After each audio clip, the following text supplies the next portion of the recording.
ଯଦି ଏଇ ସବୁ ସଂକେତ ଗୁଡ଼ିକ ଆପଣଙ୍କୁ ମିଳେ ତାହେଲେ ଜାଣି ରଖନ୍ତୁ ସ୍ୱୟଂ ଜଗନ୍ନାଥଙ୍କର କୃପା ଆପଣଙ୍କ ଉପରେ ରହିଛି। ହଁ ଆଜ୍ଞା, ଯଦି ଜଗନ୍ନାଥଙ୍କର କୃପା ଆପଣଙ୍କ ଉପରେ ରହିଥିବ ତାହେଲେ ନିଶ୍ଚିନ୍ତ ଭାବରେ ଏଇସବୁ ସଂକେତ ଗୁଡ଼ିକ ବା ଏଇସବୁ ଘଟଣା ଗୁଡ଼ିକ ଆପଣଙ୍କ ସହିତ ନିହାତି ଭାବରେ ଘଟିବ। କ'ଣ ସେଇ ସଂକେତ ଗୁଡ଼ିକ ଜାଣିବା ପାଇଁ ଭିଡ଼ିଓଟିକୁ ଶେଷ ପର୍ଯ୍ୟନ୍ତ ଦେଖନ୍ତୁ। ନମସ୍କାର, ମୁଁ ମନୋଜ ଦାସ, ସ୍ୱାଗତ ଆପଣମାନଙ୍କୁ ଆଜିକାର ଏହି ଭିଡ଼ିଓରେ। ଯେତେବେଳେ ଆମ ଉପରେ ଜଗନ୍ନାଥଙ୍କର କୃପା ରହିବ, ଜଗାର କୃପା ଆମ ଉପରେ ରହିବ, ସେତେବେଳେ ମୁଖ୍ୟତଃ ଭାବରେ ଏଇ କେତୋଟି ସଂକେତ ଆପଣଙ୍କୁ ପ୍ରାପ୍ତ ହେବ ବା ଆପଣଙ୍କ ଭିତରେ ଏଇ କେତୋଟି ଗୁଣ ଜାତ ହେବ। ଯେମିତିକି ଯେତେ ବି ଜଟିଳ ପରିସ୍ଥିତି ହେଉ, ଯେତେ ବି ଖରାପ ପରିସ୍ଥିତି ହେଉ, ଆପଣ ବିଚଳିତ ହେବେନି, ଧର୍ମରୁ କେବେ ହେଲେ ହଟିବେନି ବା ଭଟକିବେନି। ଆପଣ ସବୁବେଳେ ସୁକର୍ମ କରିବେ, କୁକର୍ମ କରିବାକୁ ଜମା ବି ଆପଣଙ୍କର ଇଚ୍ଛା ହେବନି। ଆପଣଙ୍କୁ ଜ୍ଞାନ ପ୍ରାପ୍ତ ହେବ, ଆପଣ ଭେଦଭାବ କରିବେନି। ଏହି ସମୟରେ ଆପଣଙ୍କ ଠାରୁ ଅହଙ୍କାର ଏବଂ କ୍ରୋଧ ଦୂରେଇ ଯିବ। ଏହି ସମୟରେ ଆପଣମାନେ ସ୍ତ୍ରୀମାନଙ୍କୁ ଯଥେଷ୍ଟ ସମ୍ମାନ ଦେବେ ଏବଂ ପଶୁମାନଙ୍କ ପ୍ରତି ମଧ୍ୟ ଆପଣଙ୍କର ଗୋଟେ ପ୍ରେମ ଜାତ ହେବ। ଏସବୁ ବ୍ୟତୀତ ଆପଣ ସ୍ୱପ୍ନରେ ମଧ୍ୟ ନାରାୟଣଙ୍କୁ ବା ଜଗନ୍ନାଥଙ୍କୁ ନିହାତି ଭାବରେ ଦର୍ଶନ କରିବେ। ତା ସହିତ ଖାଲି ଜଗନ୍ନାଥଙ୍କ ଦର୍ଶନ କରିବେ ଯେ ତା ନୁହଁ, ଜଗନ୍ନାଥଙ୍କ ସମ୍ବନ୍ଧୀୟ ବହୁତ ଏମିତି କିଛି ଅଛି ଜିନିଷ ଯାହାକୁ ଆପଣମାନେ ସ୍ୱପ୍ନ ମାଧ୍ୟମରେ ଦେଖିବେ। ଏହିସବୁ ସଂକେତ ଯଦି ଆପଣଙ୍କୁ ମିଳେ ତାହେଲେ ଜାଣି ରଖନ୍ତୁ ନିହାତି ଭାବରେ ଆପଣଙ୍କ ଉପରେ ଜଗନ୍ନାଥଙ୍କର କୃପା ରହିଛି। ମନେ ରଖନ୍ତୁ, ଯେତେବେଳେ ବି ଜଗାର ବିଶେଷ କୃପା ଆପଣଙ୍କ ଉପରେ ରହିବ ସେତେବେଳେ ଆପଣଙ୍କୁ ଅଚାନକ ଧନ ପ୍ରାପ୍ତି ହେବ। ଆପଣଙ୍କ ଘରେ ସୁଖ ସମୃଦ୍ଧିର ବାସ କରିବ। ଯେଉଁଟା ଆପଣମାନେ କେବେ ଭାବିନଥିବେ ସେଇ ଜିନିଷଟି ଆପଣଙ୍କ ସହିତ ଘଟିବ। ତେବେ ଯେଉଁ କେତୋଟି ଗୁଣ ଆପଣଙ୍କ ଭିତରେ ପ୍ରଥମେ ଦେଖାଦେବ, ସେ ଗୁଣମାନଙ୍କ ଭିତରୁ ପ୍ରଥମଟି ହେଉଛି ଧର୍ମ ଆଉ ସକର୍ମ କରିବା ପାଇଁ ମନ ହେବ। ଆପଣମାନେ ଧର୍ମ କାର୍ଯ୍ୟରେ ମନୋନିବେଶ କରିବେ, ଭଲ ଭଲ କର୍ମ କରିବେ, ସୁକର୍ମ କରିବେ। ଆପଣଙ୍କ ଭିତରେ ଗୋଟେ ଦିବ୍ୟ ଜ୍ଞାନ ଯେମିତି ଆପଣଙ୍କୁ ପ୍ରାପ୍ତି ହେଇଛି ସେଇଭଳି ଅନୁଭୂତ ହେବ। ମଣିଷମାନଙ୍କ ଭିତରେ ଭେଦଭାବ କରିବେନି, ଆପଣ ବାଛ ବିଚାର କରିବେନି। ଏ ସମୟରେ ଆପଣଙ୍କ ପାଇଁ ସମସ୍ତେ ସମାନ ହେବେ। ଆପଣଙ୍କ ପାଖରେ ଥିବା ଅନେକ ଦୁର୍ଗୁଣ ଆପଣଙ୍କ ଠାରୁ ଦୂରେଇ ଯିବ। ଏ ସମୟରେ ଆପଣମାନେ ସମସ୍ତଙ୍କର ସମ୍ମାନ କରିବେ, ଖାସ କରିକି ସ୍ତ୍ରୀ, ପଶୁ, ଛୋଟ ଛୋଟ ପିଲା, ଏମାନଙ୍କର ଆପଣମାନେ ଯଥେଷ୍ଟ ସମ୍ମାନ କରିବେ। ଆପଣଙ୍କ ପରିବାରରେ ସୁଖ ସମୃଦ୍ଧିର ବାସ ହେବ। ଆପଣଙ୍କ ମନ ଶାନ୍ତ ହେବ। ଆଗରୁ ଯେଉଁ ବିଚଳିତ ହେଉଥିଲା ଆପଣଙ୍କ ମନ, ସେଥିରୁ ଆପଣମାନେ ମୁକ୍ତି ପାଇବେ ଏବଂ ଠାକୁର ପୂଜା କରୁଥିବା ସମୟରେ ବା ବହୁତ ସମୟରେ ଏମିତି ହେବ ଆପଣଙ୍କୁ ଗୋଟେ ଦିବ୍ୟ ସୁଗନ୍ଧର ଅନୁଭୂତ ହେବ।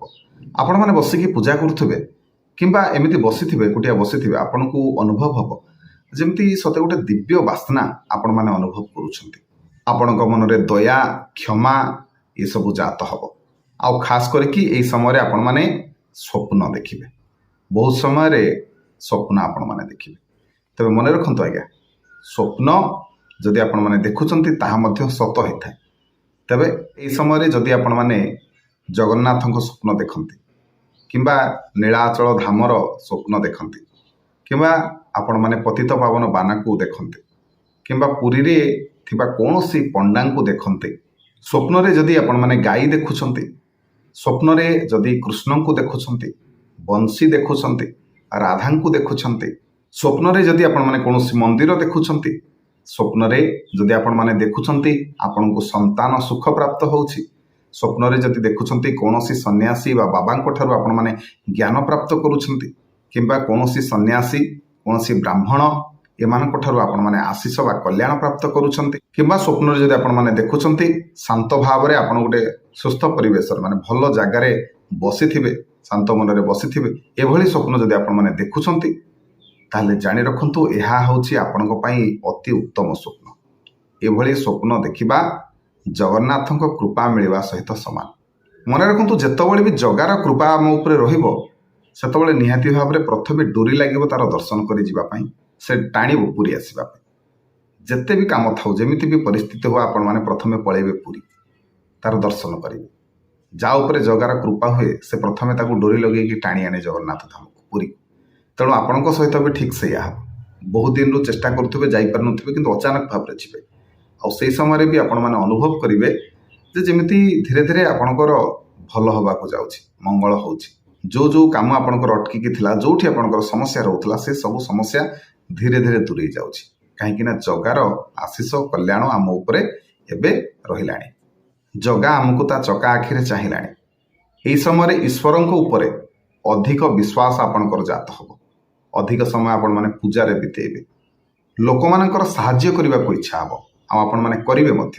ଗରିବ ଲୋକମାନଙ୍କର ସାହାଯ୍ୟ କରିବା ପାଇଁ ଆପଣଙ୍କର ଇଚ୍ଛା ହେବ। ତେଣୁ ନିହାତି ଭାବରେ ଗରିବ ଲୋକମାନଙ୍କର ସାହାଯ୍ୟ କରିବା ମଧ୍ୟ କଥା। କଲେ ଜଗନ୍ନାଥ ଭାରି ଖୁସି ହୁଅନ୍ତେ। ସକାଳୁ ସକାଳୁ ଭୋର ସମୟରେ ଆପଣଙ୍କର ପ୍ରାୟ ପ୍ରତ୍ୟେକ ଦିନ ନିଦ ଭାଙ୍ଗିବ। ଆଉ ଯେତେବେଳେ ନିଦ ଭାଙ୍ଗିବ ଦେଖିବେ ସେତେବେଳେ ଗୋଟେ ଦିବ୍ୟ ବାସ୍ନାର ଅନୁଭବ ଆପଣଙ୍କୁ ହେବ। ଅଚାନକ ଆପଣମାନେ ଖୁସି ହେବେ। ଯଦି ଆପଣମାନେ ପୁରୁଷ ତାହେଲେ ଆପଣଙ୍କର ଡାହାଣ ପଟ ଅଙ୍ଗ, ଆପଣଙ୍କର ଡାହାଣ ପଟ ଆଖି ଫଡ଼କିବ ବା ସ୍ଫୁରଣ ହେବ। ଠିକ୍ ସେହିପରି ଯଦି ଆପଣମାନେ ମହିଳା ତାହେଲେ ଆପଣଙ୍କର ବାମ ପଟ ଅଙ୍ଗ ବା ଆଖି ଫଡ଼କିବ। ଏସବୁ ସଂକେତରୁ ବି ଜାଣିପାରିବେ ଯେ ଆପଣଙ୍କ ଉପରେ ଭଗବାନଙ୍କର କୃପା ରହିଛି। ସେଇଭଳି ଆପଣମାନେ ସ୍ୱପ୍ନ ଯେଉଁ ଦେଖିବେ, ସେ ସ୍ୱପ୍ନରେ ମଧ୍ୟ ଯଦି ଆପଣ ଦେଖୁଛନ୍ତି ସ୍ୱପ୍ନରେ ନିଜେ ଆପଣମାନେ ଶୋଇଛନ୍ତି କିନ୍ତୁ ଆପଣଙ୍କୁ ମନ୍ତ୍ର ଶୁଭୁଛି, ପୂଜାପାଠ ଶୁଭୁଛି, ତାହେଲେ ମଧ୍ୟ ଏହା ହେଉଛି ଏକ ଶୁଭ ସ୍ୱପ୍ନ। ତେବେ ଏହିସବୁ ସଂକେତ ଗୁଡ଼ିକ ମିଳିଲେ ଆପଣମାନେ ଜାଣି ରଖନ୍ତୁ ଜଗାର କୃପା ଆପଣଙ୍କ ଉପରେ ରହିଛି। ଜଗା ଆପଣଙ୍କୁ ତା ଚକା ଆଖିରେ ଅନେଇଲାଣି।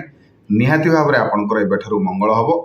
ତେବେ ନିଶ୍ଚିନ୍ତ ଭାବରେ ଏହି ସମୟରେ ଆପଣମାନେ ଯଥାସମ୍ଭବ ଜଗାର ଧ୍ୟାନ କରନ୍ତୁ, ଜଗାର ମନ୍ତ୍ର ପାଠ କରନ୍ତୁ, ଜଗନ୍ନାଥଙ୍କର ବିଶେଷ ଭାବରେ ପୂଜା ଘରେ କରନ୍ତୁ। ତେବେ ଗରିବ ଲୋକମାନଙ୍କୁ ଦାନ କରନ୍ତୁ। ନିହାତି ଭାବରେ ଆପଣଙ୍କର ମଙ୍ଗଳ ହେବ। ଆଶା କରୁଛି ଆଜିକାର ଏହି ଭିଡ଼ିଓଟି ଆପଣମାନଙ୍କୁ ନିଶ୍ଚୟ ଭଲ ଲାଗିଥିବ। ଯଦି ଭିଡ଼ିଓ ଭଲ ଲାଗିଥାଏ ତାହେଲେ ଭିଡ଼ିଓକୁ ଲାଇକ୍ କରିବେ, ସେୟାର କରିବେ, ଚ୍ୟାନେଲକୁ ସବସ୍କ୍ରାଇବ୍ କରିବାକୁ ଅନୁରୋଧ। ରହିଲି, ଜୟ ଜଗନ୍ନାଥ।